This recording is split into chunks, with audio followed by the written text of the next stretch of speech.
ng isang tao o ng isang individual yung mga bagay-bagay through experience that he gained, then therefore, gagawin niya yung mga reactions niya based on what he learned. So there is really a saying that if an individual doesn't experience anything, therefore, there's no learning at all. Okay? So kapag wala ka pong na-experience ng mga bagay na ganun, then the your behavior on a said matter is inexistent dahil there's no learning at all. So hindi mo pwedeng sabihin na alam mo yung gagawin on a situation where in fact that you have never learned something arousing from that situation. Okay? So kaya ang isang tao behave the way, diba, expected to him to behave on a given situation because there is learning.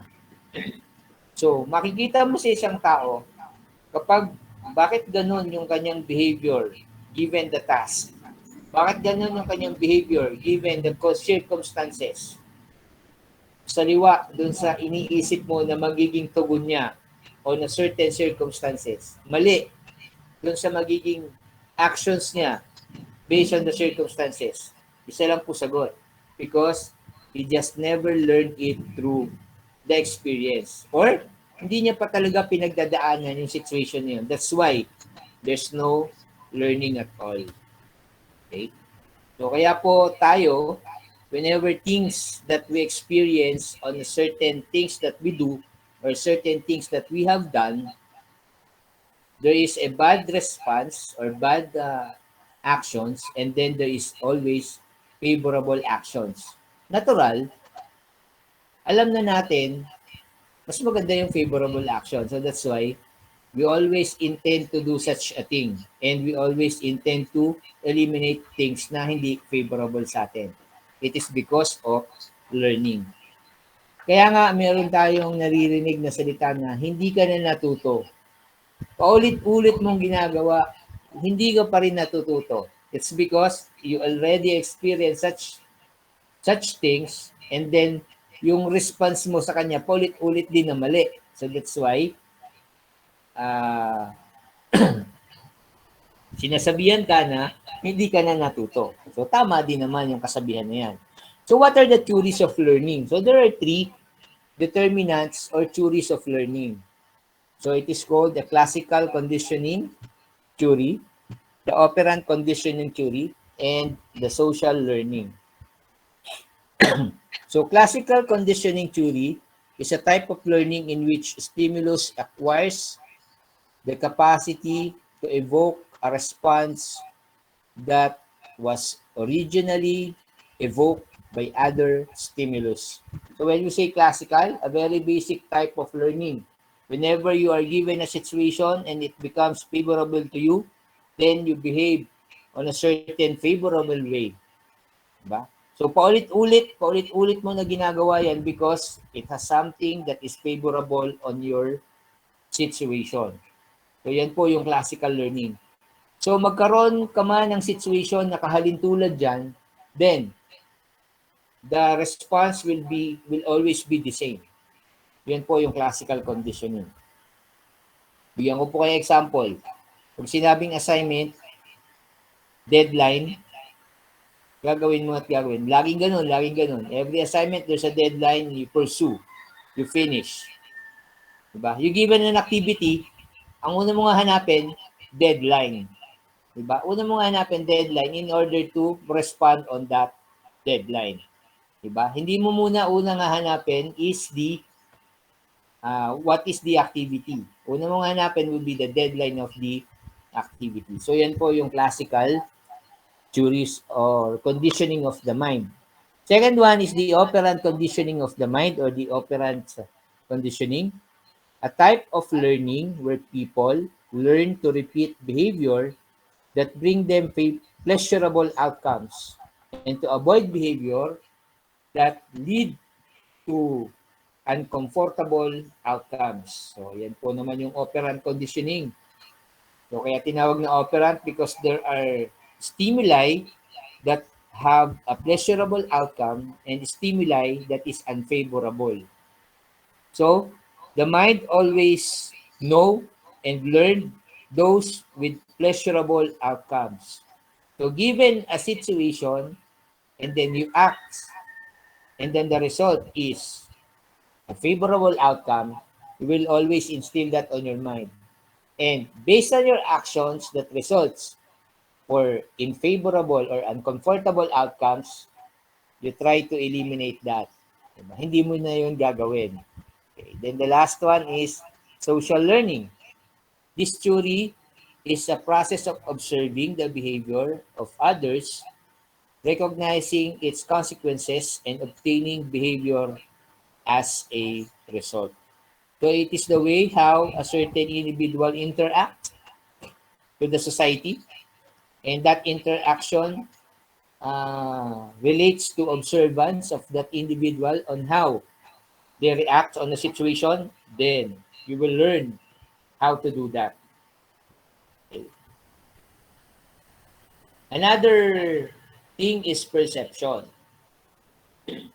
Another way in observing behavior of an individual is knowing their perception. It's understanding how a certain individual perceives. Okay? So ano po ba yung tinatawag na perception? It is defined as the process by which people select, organize, interpret, retrieve, and respond to information from their environment. Perception is how an individual thinks of something based on the information that they know. So perception is how you look at things the way you wanted it to be.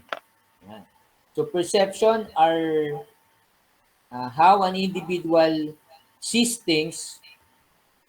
Okay? It is how an individual sees things by way of just giving facts of the thing that should be perceived or should be take a look upon.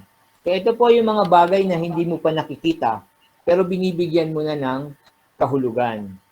Or binibigyan ka lang ng mga kaukulang sabihin natin, kaukulang impormasyon, and then your mind creates a thing, and then you say, this is the thing. Ito yung bagay na pinag-uusapan natin. Diba? So yan po yung tinatawag na perception. So what are the factors influencing perception? Perceiver, the target, the situation. So yung tatlo pong yan is a determinant of a perception of an individual. Yung tao mismo, diba? May kinalaman yan on how they perceive things.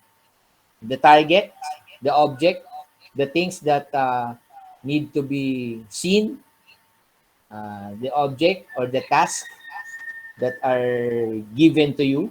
Then the third one is the situation, how you will direct your you direct your actions based on your perceptions. So yan po yung mga... Now, what are the shortcuts used in forming impressions of others? Ito na. Meron po pala tayong tinatawag na giving impressions. Okay? Meron po pala tayong tinatawag na giving impressions to others. Yan. What are these shortcuts that are being used in giving impressions to others? Okay?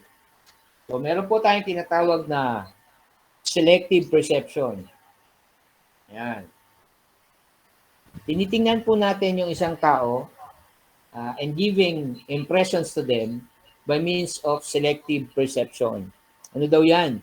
It happens when a person actively interprets what he sees on the basis of interest, background, experience, and attitude. So, you try to know who the persons are, who the person is, based on what you see outside of his individuality. Diba? So, yung mga nakikita mo lang sa kanya, doon mo lang po siya, doon mo lang sasabihin kung anong klaseng behavior meron siya. Yan. Tawag po dyan, selective perception. Yung isa naman, tinatawag na halo effect. Yan. Di ba yung halo, yung nakaganyan doon sa mga anghel, ano? Yung bilog na ganyan. Sabi, pag daw may halo ka na ganyan, mabait ka. Yan. Yun po yung tinatawag na halo effect. Of course, once a person is being perceived that his good attributes, it follows that with good attributes, all things are good on a certain person. Halo effect nga eh. Kapag nakita mo na maganda lahat ng kanyang ginagawa, maganda sa individuality, then lahat na ng actions niya will be of good reason. Halo effect po ang tawag dyan. The next one, another shortcuts in impressions of others is letter C, contrast effect. Evaluations of persons' characteristics that are affected by comparing with other people. Okay? So in order for you to know that this individual is good, you will compare him to another individual. Diba? So kapag nakita mo lahat ng advantage ng individual na pinagko-compare mo is the same, sasabihin mo na this individual is very good. Kasi based on your standards, dun sa pinag-compare mo, the same lang. Diba? So, and vice versa, kung mas kakaunti naman po yung advantage niya, mas marami yung disadvantage, dun sa kinumperan mo na tao, sasabihin mo naman that this is not good enough for you. This individual is not good enough for you. So, ang tawag po dyan ay contrast effect. So, mahirap po kapag yan ang ginamit natin na basihan in knowing the behavior of an individual. Tatandaan po natin that each and every individual has different sets of personality. Kaya nga merong individual differences eh, di ba? Then the next one is projection.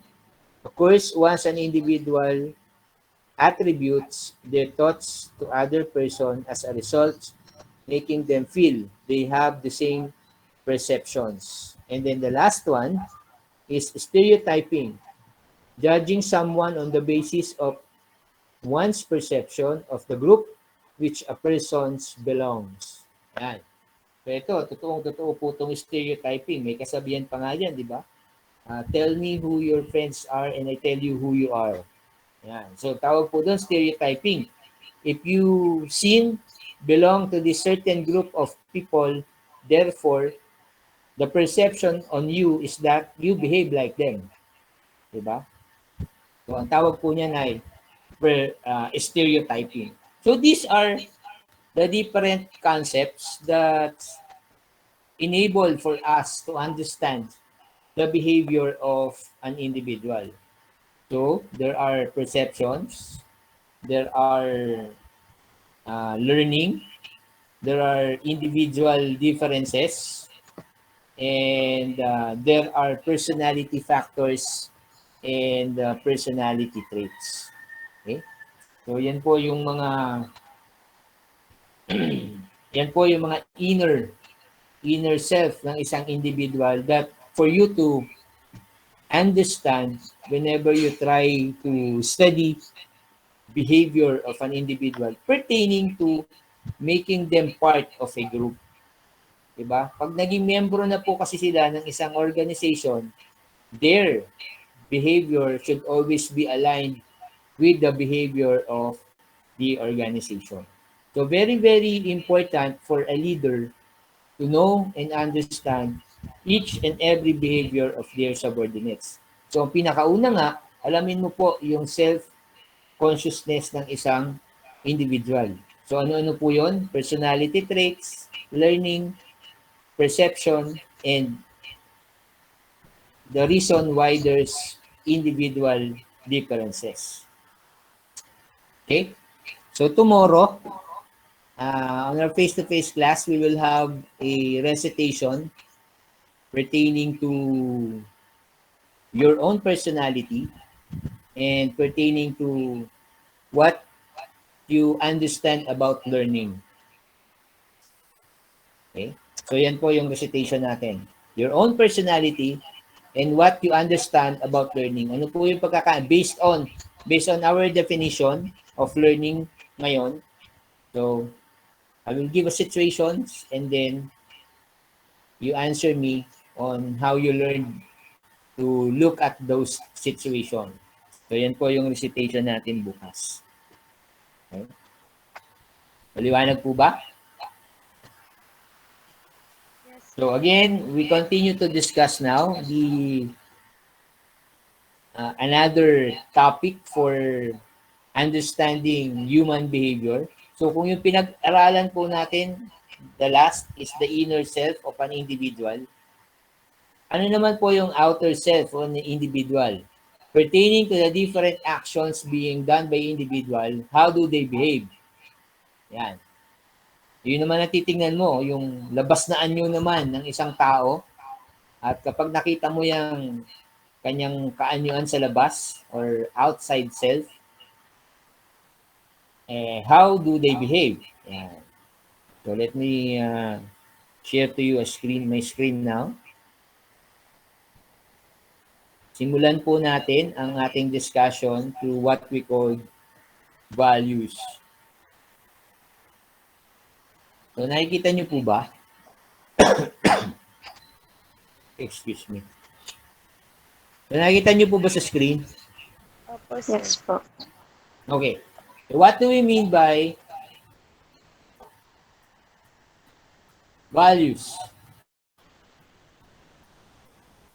So values refers to the importance a person attached to things that serves as a guide of action.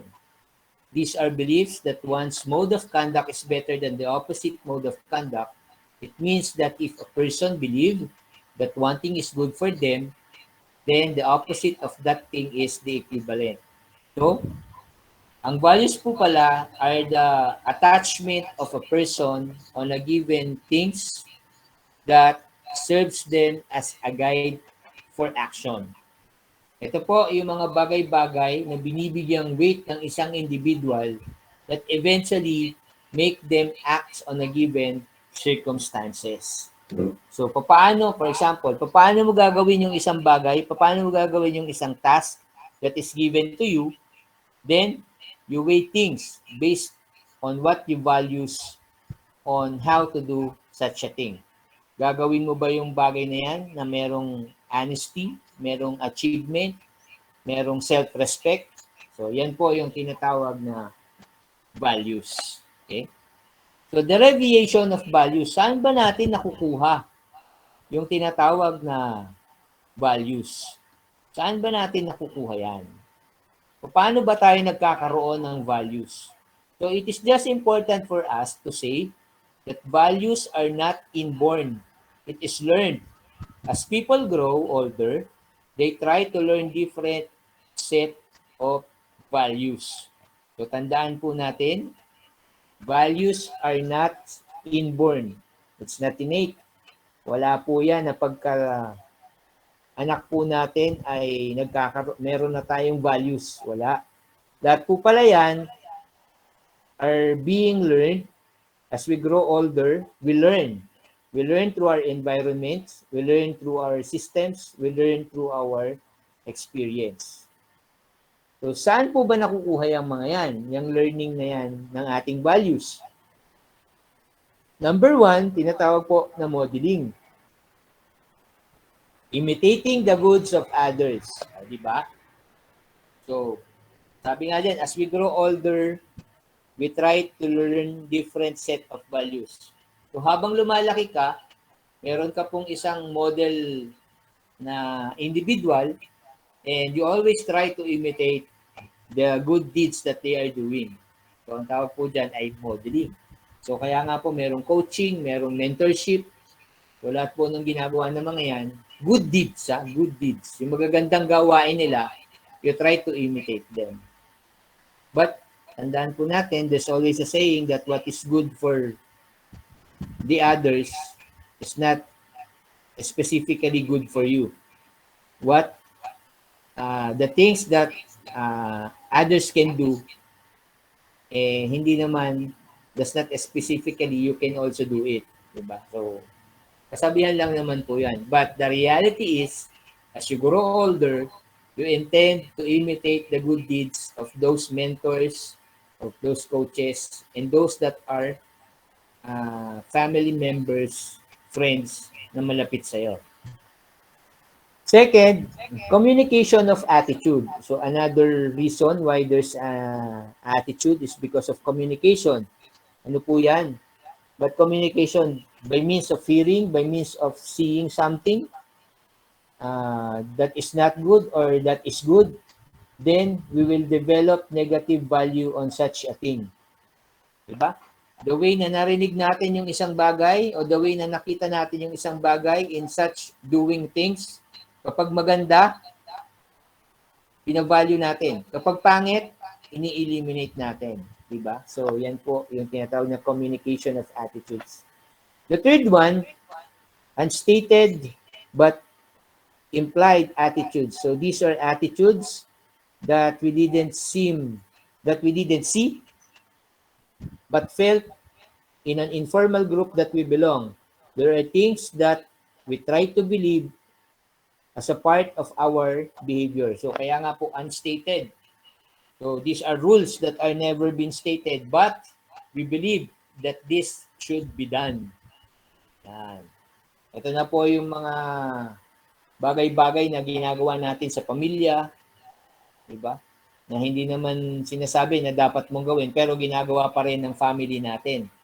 So therefore, you value those things that are being done by your family, even though it's not stated that you should do that, but still, you believe that you should do that.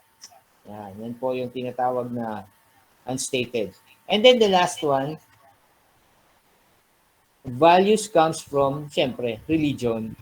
The values that we got from the teachings the teachings of our religions. So it is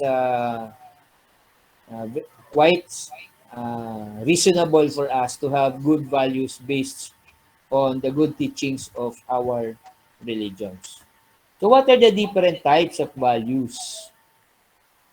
Ito na po yung different types of values. Achievement. Yeah. We always try to value our achievement. Pertains to getting things done and working hard to accomplish a job. Another type of value is concern for others. Okay, we always try to value concern for others. Refers to the persons helping other people by providing assistance to those who are in need.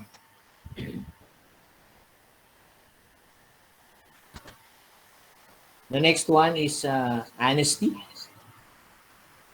The values that emanates for telling the truth and doing what we think is right.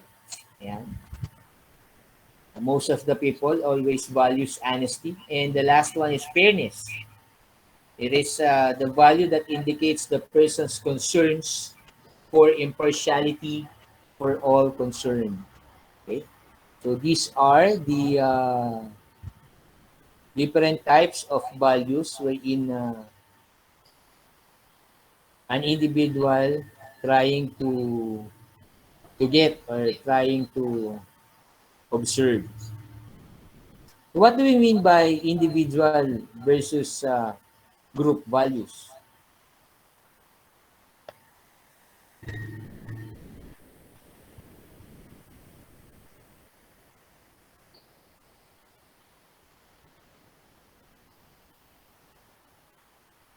Okay? Individual versus group values. So sabi dito, individual group versus group values, there should be a congruent of values from the individual and organization. So as the result of the task provided will be beneficial if values are not identical or incongruent to both parties, the conflict may arise. So sabi lang dyan that an individual's values should always be at par or at parallel with group values so as not to have conflict. Meron din tayong tinatawag na espoused versus enacted value. And espoused values are values that are being adopted by individuals in organization. Meron din tayong tinatawag na instrumental and terminal values. So, ano naman po yung instrumental and terminal values? So, instrumental and terminal values are represent the goals that a person would like to achieve in their lifetime. So, these are the things that we wanted to have, that we wanted to value as long as we live. Pero sometimes but this just that don't happen. Yan. Hindi po natin agad-agad ma-value. Ano po mga example niyan? Happiness, pleasure, self-respect, freedom, equality, achievement, inner space. So, paano po natin makukuha yung tinatawag na terminal values? So, makukuha po natin yan by means of instrumental values. Yan. Makukuha natin yan by means of instrumental values. Refer to preferable modes of behavior or means of achieving terminal values. So these are the actions in order to acquire or to attain terminal values. Instrumental values po tawag dyan. Anong mga example niyan? Ambition, self-sufficiency, helpfulness, independence, obedience, honesty, and self-control. Okay? So these are what we call values. Very, very important to an individual because these values always affect how they behave based on what actions they have to do whenever task is being given to them. Another thing in studying individual behavior based on their outside self is attitude. Ano ba yung ibig sabihin ng attitude? These are feelings and beliefs that largely determine how an individual perceive the environment, commit themselves into intended actions, and behave. Attitudes are linked to perception, learning, emotions, and motivations. So when we say attitude, these are the things and these are the beliefs that translate an individual to act. This is how he perceived things to be done based on what he learned, based on what he believes in. So what are the components of attitude? So ito po yung mga nilalaman ng isang attitude ng isang tao. Meron niyang tinatawag na cognitive component, refers to the opinion or belief. Meron niyang tinatawag na affective or the feelings of the individual. So these are the emotional or feelings, and the behavioral component, which refers to the intention to behave in a certain way towards someone or something, or these are just the actions that are being done by an individual. So these components are always the parts of an attitude of an individual. Cognition, affection, and behavior. So what are the most important attitude in the workplace? So kung ang isang empleyado daw po ay pagbabasihan mo ang kanyang attitude in a group or in a workplace, what is the most important attitude in the workplace? So, nakikita mo po dyan, unang-una, job satisfaction.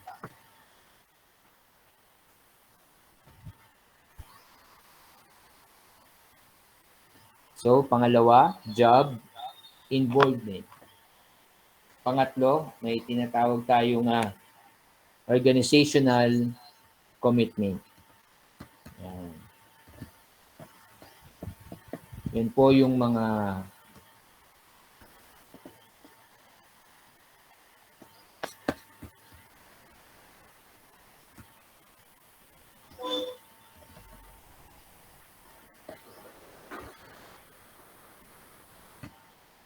So what affects employee attitude?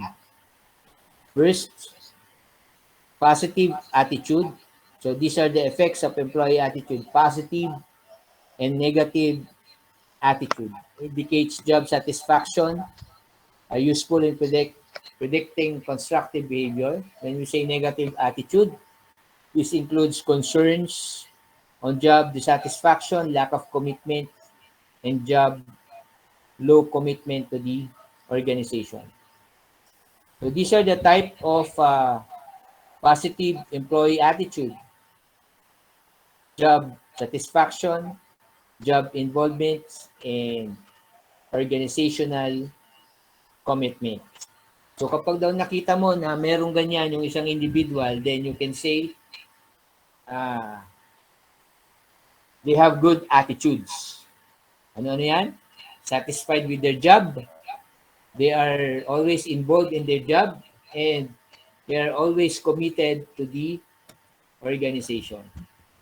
So paano mo daw po malalaman na merong job satisfaction? Ito, there is high productivity, a strong tendency to achieve loyalty, low absenteeism, less job stress, better safety performance, better life satisfaction. So yan po yung mga dahilan kung paano mo daw masasabi na mayroong satisfaction ng isang individual o isang employee. So ano naman po yung factors to determine satisfaction? First, salary. Adequacy of salary and perceived equity compared to others. So ibig sabihin ay karampatang bayad sa kanyang trabaho. Promotions, opportunity. So chance of advancement in doing their jobs. So kung wala po yan, then they are always dissatisfied on their job. Quality of supervision. The technical competence and the interpersonal skills of an immediate supervisor. So if the supervisors handling them are good, then they are satisfied with their job. Vice versa, yung kabaligtaran, kung hindi naman po ganun kagaling yung supervisor at they think na mas mahusay sila doon, then they will be dissatisfied with their job. Working conditions, job security, and the work itself. So these are the different factors involved in job satisfaction. So what are the ways of measuring job satisfaction? Single global rating method, and the other one is the summation score method. So what do we mean by job involvement? Refers to the degree by which a person identifies with their job and actively participate in it. Ano naman po yung tinatawag na organizational commitment? It refers to the degree to which an employee identifies with a particular organization and its goals and wishes to maintain the membership in organization. So with this attitude, satisfaction, involvement, and organizational commitment, you can say that a certain individual has what we call good attitude towards work and good attitude towards the organization. Okay? So we will be continuing the discussion of motivation by next meeting. So again, tomorrow, we will have the recitation for our face-to-face class involving personality and learning.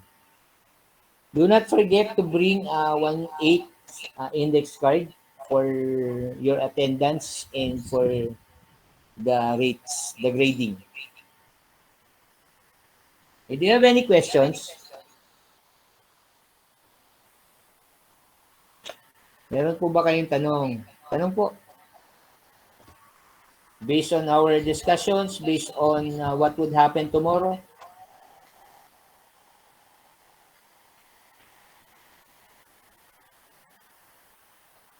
Wala.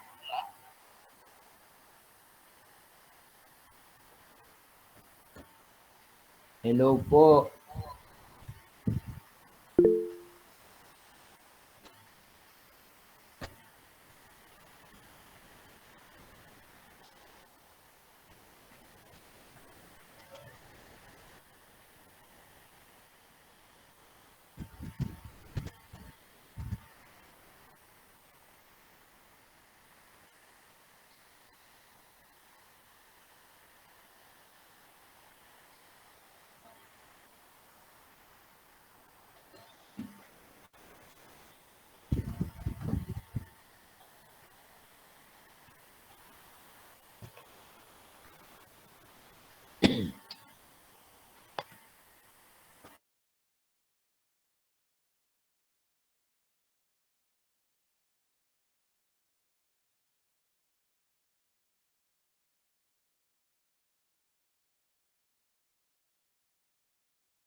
Wala po ba kayong tanong? Ay, hindi po tayo matatapos niyan.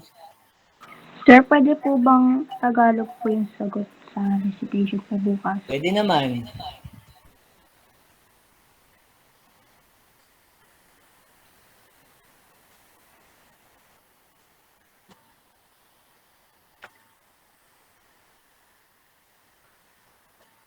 Any more questions ko po? Sir, kung 5:30 to 7 daw po ang klase bukas. Yes, it's 5:30 to 7. Yung room po to be announced, pero malamang room 302.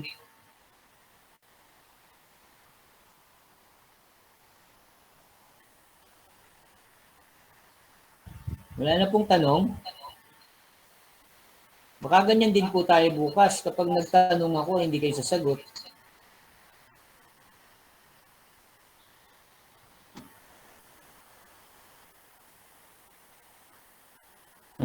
Ay, kausap nyo ah.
Sir Andrew, may tanong po sa chat box.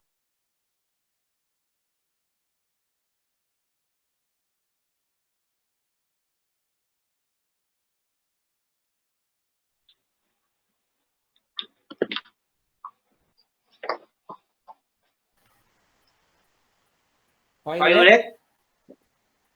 May nagtatanong po, sir, sa chat box po. Ba't hindi kayo dito magtanong?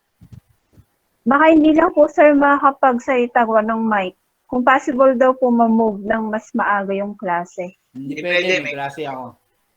Sige po, sir. Thank you po.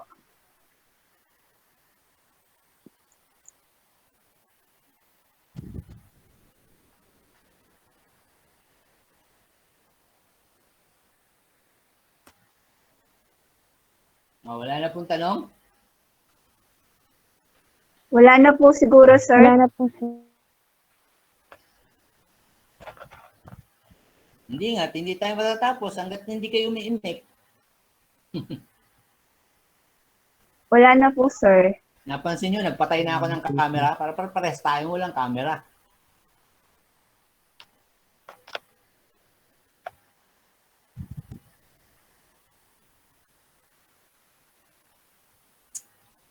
Okay, so kung wala na, so tomorrow, be ready for the graded recitation and do not forget to bring your 1/8 size of an index card.